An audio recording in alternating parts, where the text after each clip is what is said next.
Bapak sekalian, senang berjumpa dengan Bapak sekalian. Semoga semuanya dalam keadaan sehat dan baik-baik saja. Dan marilah kita tetap mendoakan teman-teman kita, rekan-rekan kita yang sedang berjuang dalam kesehatannya. Nah, Bapak sekalian, sebelum kita memulai hari kita, marilah kita merenungkan akan firman Tuhan. Nah, mari kita terlebih dahulu memohon pertolongan Roh Kudus untuk mengerti akan kebenaran firman Tuhan. Mari kita berdoa. Tuhan, ini setiap kami bersyukur bahwa Tuhan boleh menolong kami untuk bersekutu bersama-sama, untuk memulai hari kami bersama dengan Engkau. Dan biarlah Tuhan sendiri yang boleh berbicara kepada setiap kami. Tolonglah hamba-Mu dalam segala keterbatasan, biar Roh Tuhan sendiri yang menyempurnakan. Dan kami menyerahkan segala sesuatunya Tuhan hanya dalam satu nama, Tuhan kami, Yesus Kristus. Amin. Nah, Bapak Ibu sekalian, beberapa hari belakangan atau beberapa minggu belakangan kita seringkali mendengar, melihat, membaca berita-berita yang mungkin membuat kita khawatir, membuat kita takut, begitu ya Bapak sekalian. Makin banyak berita-berita yang membuat miris hati, begitu ya. Dari mulai rumah sakit yang penuh, gitu ya, pasien COVID yang semakin meningkat, kemudian tempat pemakaman yang semakin penuh, belum lagi yang saudara-saudara kita ataupun juga orang-orang yang membandel, gitu ya, tidak mengikuti aturan yang harus dilakukan seperti itu. Semuanya itu masuk dalam pikiran kita sehingga membuat kita jadi khawatir seperti itu. Bahkan kalau kita melihat WA, gitu ya, bisa deg-degan, gitu ya, ini siapa lagi, gitu ya, ada berita apa lagi seperti itu. Nah, Bapak Ibu sekalian, dengan segala apa yang kita masukkan itu menjadikan kita makin khawatir seperti itu. Nah, khawatir tidak masalah gitu sebenarnya. Tapi kalau kita dikuasai oleh kekhawatiran kita, maka kita akan menjadi parno, Bapak sekalian. Kita akan kehilangan damai sejahtera itu gitu. Kita akan berpikir selalu negatif gitu, karena apa yang kita masukkan semuanya negatif, Bapak sekalian. Oleh karena itu, bagaimana kita bisa menjaga damai sejahtera Allah itu, gitu ya. Meskipun di tengah situasi seperti ini, tapi bagaimana kita tetap memiliki damai sejahtera Allah itu, gitu kan. Nah, kita bisa melihat, gitu kan ya, dalam sebuah ilustrasi yang boleh saya sampaikan, Bapak sekalian, kalau apa yang kita masukkan itu mempengaruhi diri kita, mempengaruhi hati kita, mempengaruhi pikiran kita. Bahkan apa yang kita pikirkan itu, gitu ya. Kalau kita memasukkan negatif, apa yang kita pikirkan negatif, maka itu akan membuat kita kehilangan damai sejahtera itu, gitu.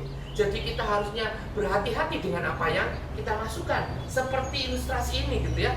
Mungkin kita awalnya, gitu ya, memiliki damai sejahtera, gitu ya, memiliki ketenangan hati. Tapi begitu belakangan ini, gitu ya, ada banyak sekali berita-berita yang membuat kita cemas, khawatir, takut, gitu ya. Itu sama seperti berita-berita yang masuk dalam diri kita, gitu ya. Yang tadinya kita memiliki ketenangan hati, gitu ya, jadi tercampur, gitu Bapak Ibu sekalian, gitu kan ya. Dimasukin semua berita-berita yang membuat kita menjadi khawatir. Akhirnya apa, gitu kan ya? Yang air yang tadinya jernih, gitu kan ya, sekarang menjadi keruh, Bapak Ibu sekalian. Nah, pada saat kita atau pikiran kita jadi keruh, hati kita jadi keruh, begitu kan ya, maka kita akan sulit untuk melihat situasi di sekeliling dengan jernih, Bapak sekalian. Contohnya ini, warna orange, begitu kan ya. Ini warna orange yang sangat terlihat jelas, gitu kan ya. Tapi kalau kita melihat melalui gelas yang keruh ini, gitu ya, kira-kira bisa melihat dengan jelas nggak warna orange-nya? Nggak bisa. Bahkan warna hijau cerah yang menyegarkan ini, gitu kan, kalau kita melihat dari gelas yang keruh ini, apakah bisa terlihat warna hijau yang menyegarkan itu? Nggak bisa. Kita akan melihat hanya hal yang berkecamuk di dalam keruhnya hati dan pikiran kita itu. Sehingga apa yang harus kita lakukan pada saat kita sudah masuk semuanya, gitu, membuat kita jadi cemas dan parno itu, gitu kan ya, sehingga kita kehilangan damai sejahtera itu. Apa yang harus kita lakukan? Maka kita mencoba, mari kita bersama-sama coba membuka dari Filipi 4 ayat yang ke-8, Bapak sekalian. Apa yang dikatakan di situ, gitu kan ya, berkaitan dengan apa yang kita memasukkan apa yang kita pikirkan, gitu kan?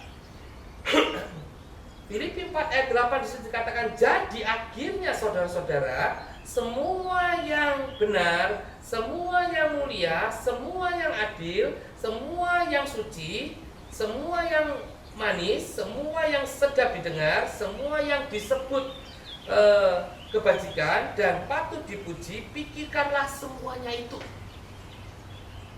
Jadi Bapak sekalian, daripada kita memikirkan hal-hal yang negatif gitu kan ya, yang mungkin juga belum tentu, ataupun juga kita pikirkan nggak taunya hoax begitu kan, seperti itu.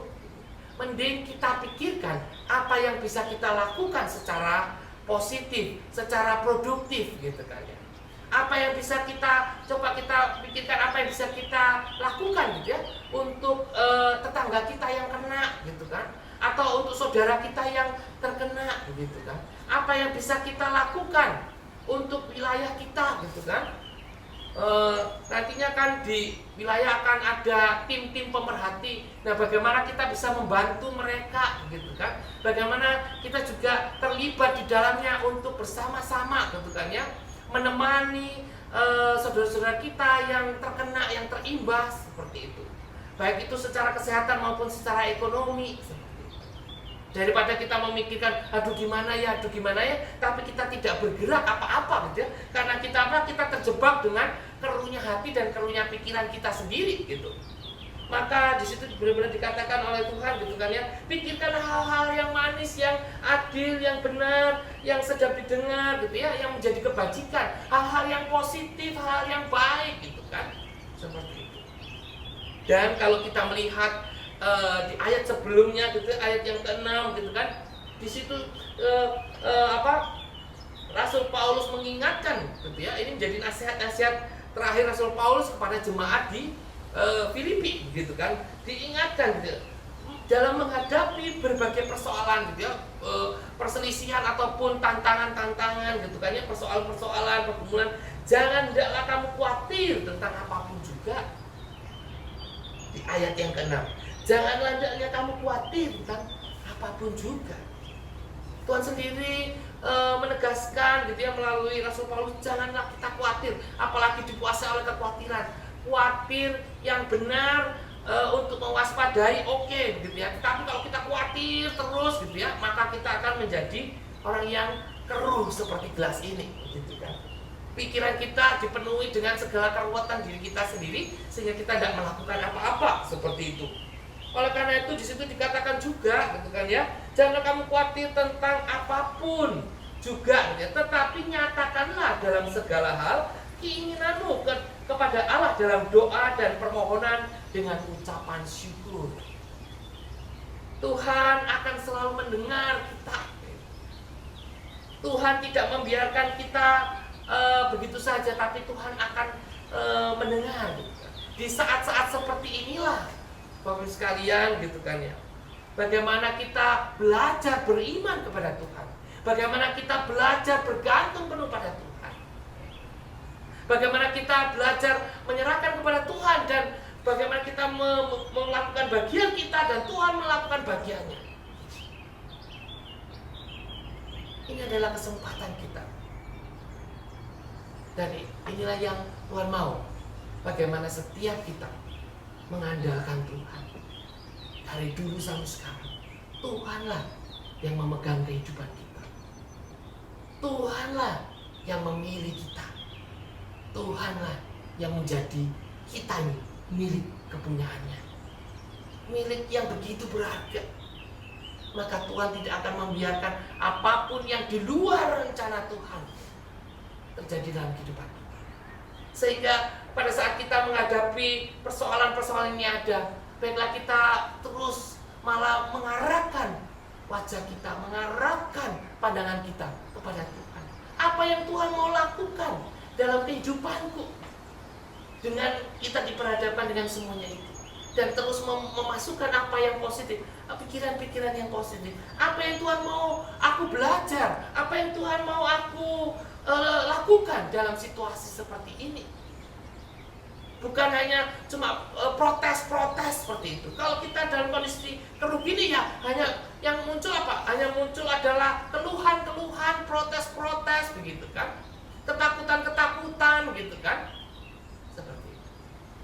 Dan di sini bagaimana kita belajar untuk melepaskan apa yang kita genggam, yaitu kecemasan kita, kekhawatiran kita, dan meletakkan di tangan Tuhan. Dan kita belajar percaya bahwa Tuhan yang memegang kehidupan setiap orang-orang percaya. Dan biarlah kita boleh melihat apa yang jadi bagian kita pada saat kita melepaskan semuanya itu, dan memasukkan apa yang positif, memasukkan apa yang benar, apa yang sedang didengar, apa yang positif. Itu seperti kita memasukkan air yang jernih ini di tengah ya gelas yang keruh ini, begitu kan ya. Kita memasukkan apa yang benar, apa yang sedang didengar, apa yang baik, apa yang dari Tuhan, gitu kan ya. Apa yang menguatkan, apa yang menyejahterakan hati kita, yaitu firman Tuhan itu sendiri.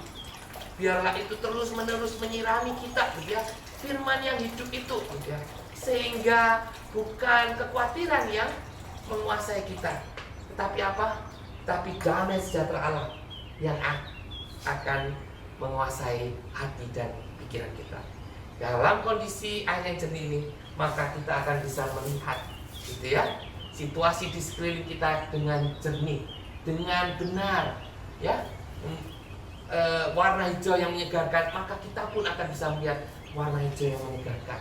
Kita akan bisa melihat bagaimana Tuhan memelihara setiap kita, Tuhan menjagai setiap kita, Tuhan itu menempatkan setiap orang-orang di sekeliling kita untuk menopang dan saling mendukung satu sama yang lain. Tuhan akan memperlihatkan bagaimana Tuhan membalikkan segala sesuatunya ini, yang semuanya kalau kita melihat dalam mata kekhawatiran kita itu begitu pekat, gitu kan ya, gelap, tidak ada pengharapan. Tapi dengan kejernihan itu kita akan bisa melihat situasi yang dibalik semua pergumulan-pergumulan itu. Nah, karena itu Bapak Ibu sekalian, marilah kita senantiasa memasukkan apa yang baik, apa yang benar, apa yang sedang didengar, apa yang disebut kebajikan itu dalam diri kita. Sehingga apa? Di ayat ke-7 dikatakan, damai sejahtera Allah yang melampaui akal akan memelihara hati dan pikiranmu dalam Kristus Yesus. Sehingga damai itu tidak akan hilang di dalam perjuangan kita, dalam perjalanan kita melewati masa-masa di pandemi ini. Amin.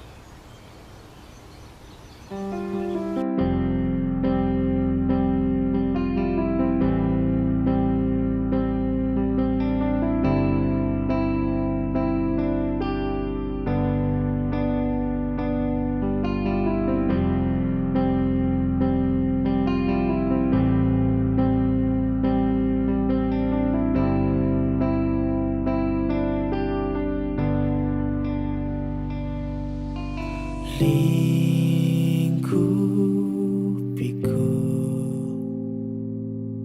dengan sayapmu,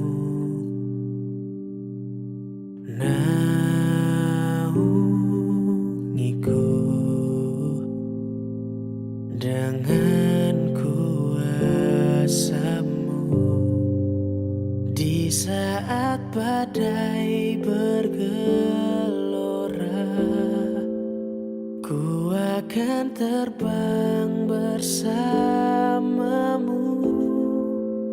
Bapa, kau Raja atas semesta, ku tenang sebab kau Allahku.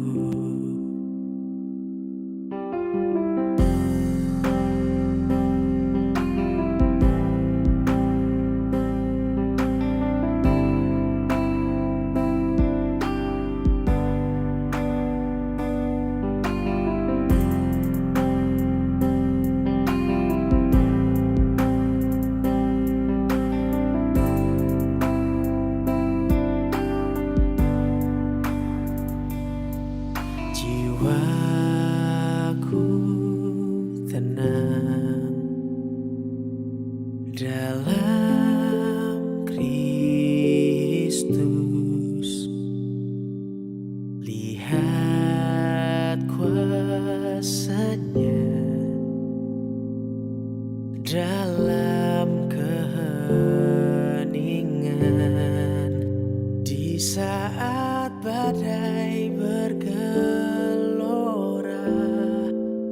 ku akan terbang bersamamu.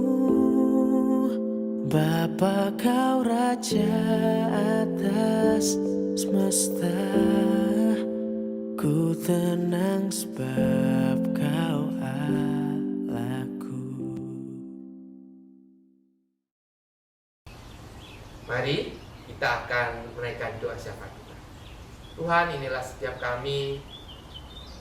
Kami bersyukur bahwa Tuhan boleh mengingatkan kami untuk bisa menempatkan setiap berita-berita di tempat yang tepat dan mengecek semua hal-hal itu dengan benar dan memasukkan apa yang benar, apa yang baik, apa yang menjadi hal-hal kebajikan dalam pikiran kita, memasukkan apa yang positif, Tuhan, sehingga kami pun boleh sungguh-sungguh menjernihkan hati dan pikiran kami, sehingga kami bisa tahu apa yang bisa kami perbuat secara baik gitu ya, sehingga kebaikan itu boleh memancar di sekeliling kami, Tuhan.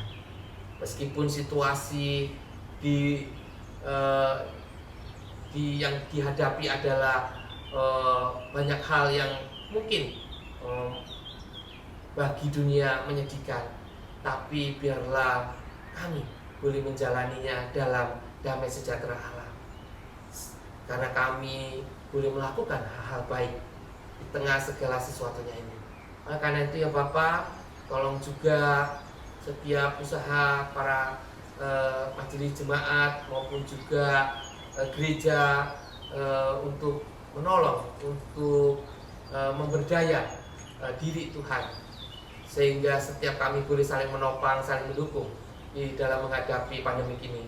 Tuhan juga yang menjadikan kami terang-Mu di tengah-tengah dunia ini, Tuhan, sehingga kami pun boleh menjadi terang-terang Allah. Tuhan, kami juga berdoa untuk setiap rekan-rekan kami yang sedang dalam perjuangan kesehatannya, Tuhan, baik itu masa pemulihannya ataupun masih dalam situasi yang kritis. Tuhan, kami percaya bahwa tangan Tuhan akan menguatkan, tangan Tuhan yang menjagai mereka, dan Tuhanlah yang memberikan yang terbaik buat setiap mereka. Berikan kekuatan buat keluarga-keluarga yang mendampingi, Tuhan. Berikan kesehatan juga buat keluarga-keluarga yang mendampingi juga, Tuhan. Biarlah Tuhan sendiri akan memimpin dan menyertai mereka, Tuhan. Tuhan, kami juga berdoa, Tuhan, bukan hanya para orang tua, tapi juga anak-anak, Tuhan. Anak-anak kami, Tuhan, jagai mereka, pelihara mereka, Tuhan, sehingga mereka pun boleh terus juga mengalami perlindungan dan kekuatan daripada Tuhan. Tuhan, di tengah pembelajaran yang sudah dimulai, Tuhan, biarlah anak-anak kami juga boleh tetap memiliki semangat dan kekuatan untuk belajar meskipun dalam situasi daring ataupun online, Tuhan. Tuhan, kami pun juga berdoa untuk pemerintahan kami yang sedang berjuang, Tuhan, dan juga setiap kebijakan-kebijakannya, Tuhan.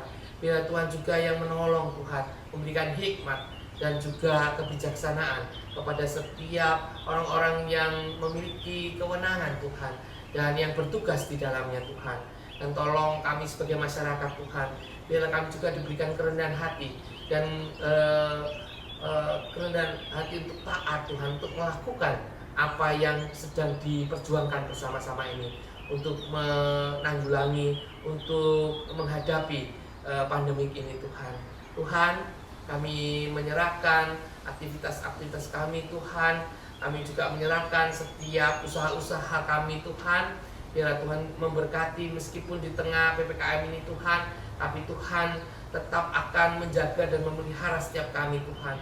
Tuhan yang memberi kehidupan, maka Tuhan yang akan membuka setiap pintu-pintu kehidupan kepada setiap kami Tuhan. Kami menyerahkan semuanya ini Tuhan, hanya di dalam satu nama, Tuhan kami, Yesus Kristus. Amin.